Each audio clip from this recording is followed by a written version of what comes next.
Hello students, I am Anuj. I hope you all are doing well. आज हम बात करेंगे नेताजी सुभाष चंद्र बोस की। जैसा कि आपको पता है, 23 ऑफ जैन को हम बर्थ एनिवर्सरी मनाते हैं सुभाष चंद्र बोस जी की। 23 ऑफ जैन 1897 में उड़ीसा के कटक में पैदा लेते हैं कौन? सुभाष चंद्र बोस जी। और सुभाष चंद्र बोस की अगर हम बात करें तो आज 129th यानी 129वीं जो है बर्थ एनिवर्सरी को सेलिब्रेट कर रहा है इंडिया। 2021 की बात है, इंडियन गवर्नमेंट ने एक इनिशिएटिव लिया और कहा कि अब हम आने वाले हर 23 जैन को मनाएंगे पराक्रम दिवस के रूप में, और ढेर सारे अवार्ड भी देंगे हम नेताजी सुभाष चंद्र बोस की याद में। तो in the remembrance of Netaji आप 23 ऑफ जैन को मनाते हैं पराक्रम दिवस। और पराक्रम की बात करें तो शौर्य और बल और फियरलेसनेस जो इनमें थी, उसी को लेकर के आज हम मना रहे हैं पराक्रम दिवस। याद रखिएगा, अगर हम सुभाष चंद्र बोस सर की बात करें तो आप जानते हैं कटक उड़ीसा में पैदा लेते हैं और मात्र महज आप देखेंगे 1897 में पैदा लेते हैं। आप इस बात को समझिएगा, 1897 और 23 जैन है ना, 23 जैन को ये जो है पैदा होते हैं कहाँ पे? आपके उड़ीसा के कटक में। आप देखेंगे वो उस समय उड़ीसा का जो कटक है, वो बेसिकली उड़ीसा का जो कटक है वो बंगाल का ही पार्ट हुआ करता था उस समय। आप देखेंगे यहाँ पे, तो ये जो कटक में पैदा लेते हैं, ठीक, और कटक में बॉर्न होने के बाद आप देखेंगे अच्छी फैमिली में पैदा होते हैं। वकील हैं इनके पिताजी, और माता भी एक आप कह सकते हैं गॉड शेयरिंग लेडी है। तो इन्होंने बचपन की अपनी पढ़ाई पूरी करी। पूरी करने के बाद इन्होंने आईसीएस, आप देखेंगे इंडियन सिविल सर्विसेज, उस समय इंडिया में जो है आईसीएस की परीक्षा करवाते थे ब्रिटिशर्स, और आज का जैसे पैरेलल टू आईएएस है ना, उस तरीके से ये आईसीएस की परीक्षा को क्वालिफाई करते हैं। ना कि क्वालिफाई करते हैं, रैंक बनाते हैं। इनकी रैंक आती है 4th, ऑल इंडिया इनकी 4th रैंक आती है। आप देखेंगे इतने नॉर्म्स टफ थे कि ब्रिटिशर्स ही क्या करते थे, क्वालिफाई कर पाते थे। ऐसे नॉर्म्स बनाए थे। लेकिन सुभाष चंद्र बोस जो है अपनी आप कह सकते हैं इनकी जो प्रतिभा थी वो काफी धनी थे अपनी प्रतिभा के। और ये कलकत्ता विश्वविद्यालय में इन्होंने, आपको पता होना चाहिए कि इन्होंने फिलोसफी से ऑनर किया था, और ऑनर करने के बाद अच्छे मार्क्स भी गेन किए थे।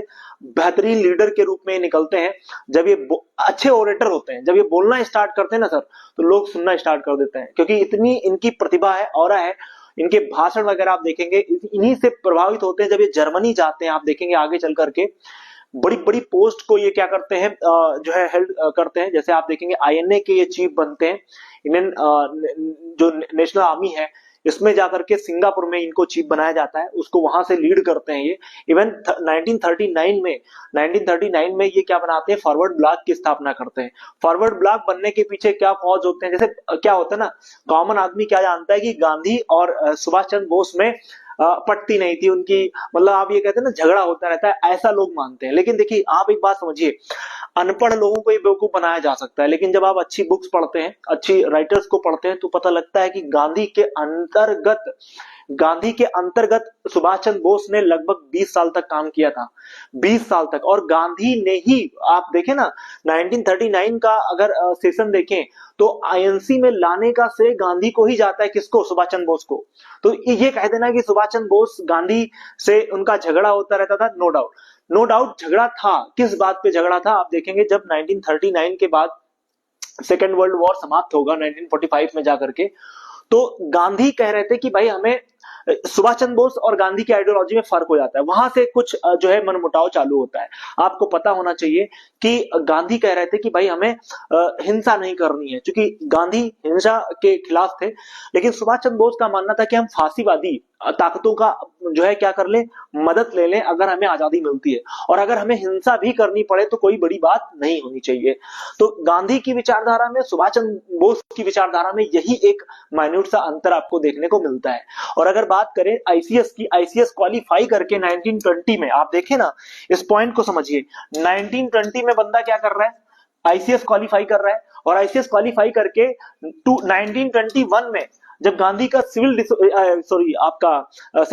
गांधी का आपका नॉन कॉपरेशन मूवमेंट जब चालू होता है 1922 में, तो 1921 में इन्होंने क्या कर दिया, 1921 में इन्होंने त्याग दिया। किसको? आईसीएस को डिस्क्वालीफाई कर दिया। उन्होंने कहा कि मैं इस पद को छोड़ता हूं, और पद छोड़ने के बाद इन्होंने क्या किया, फाइनली जाकर के पार्टिसिपेट कर लिया। तो आप समझिए कि इतनी बड़ी पोस्ट को छोड़ना, ये एक महान व्यक्ति के मतलब बस में ही हो सकता है। नॉर्मल व्यक्ति जॉब कैसे छोड़ देगा? इतनी बड़ी जॉब है, कोई क्लर्क की तो जॉब है नहीं। तो इस तरीके से आईसीएस क्वालिफाई किया, आईसीएस छोड़ा, फिर उसके बाद मूवमेंट में कूदे और मूवमेंट में भी उन्होंने साबित कर दिया कि हाँ वी आर द लीडर, हम लीडर हैं। और आप क्विट इंडिया मूवमेंट को मत भूलिए, 1942 का जो क्विट इंडिया मूवमेंट है उसमें मोरल सपोर्ट कौन कर रहा था? आईएनए कर रही थी। आईएनए चुन चुन के मार रही थी। आप देखें ना, इधर सिंगापुर और आप अंडमान निकोबार की बात करें, इस सब रीजन में जो है आईएनए ने अपना प्रभुत्व स्थापित किया था, आइजोल तक लेकर के। तो ये सब चीजें मैंने आपको बताई। तो आई होप आपको चीजें समझ में आई होंगी इनके बारे में, और ये काफी प्रोमिनेंट पर्सनालिटी है, इनके बारे में जितना भी कहा जाए उतना कम है। आई होप ये चीजें आपको समझ में। Thanks for watching.